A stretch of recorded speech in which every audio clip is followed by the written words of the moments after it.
DAW or DAW is a term you'll commonly hear, and it stands for Digital Audio Workstation.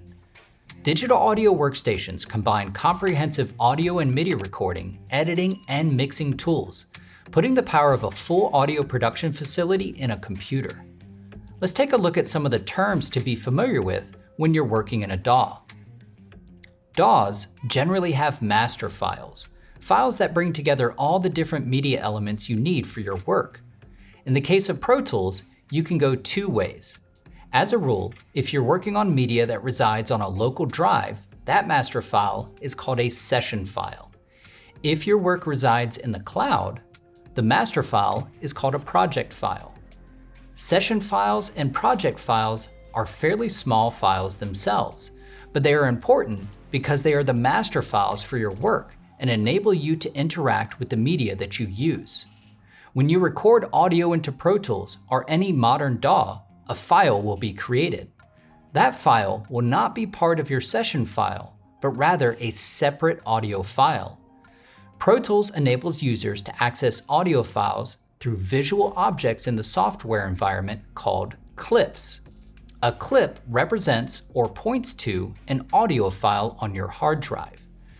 Working with clips has many advantages, and one of the first that you'll discover is that you can move clips earlier or later on the Pro Tools timeline and position them anywhere you want. An environment like this, in which you have the ability to manipulate multiple elements independently on the timeline, is commonly described as being non-linear. Another great advantage of clip-based DAWs is that you can non-destructively edit your audio. This means that you can change the start and end times of clips, removing audio from your project's timeline.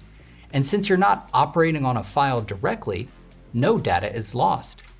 A DAW also makes it easy to add effects to the clips in our session. Most of the effects that you use in your session run in real time. This means that your effects are non-destructive. And if you want to change a particular effect's settings in real time, you can do that easily. There are a number of different audio software programs on the market, but Pro Tools is commonly referred to as the industry standard because most professionals use it as their DAW. There are various versions of Pro Tools with different pricing and levels of features.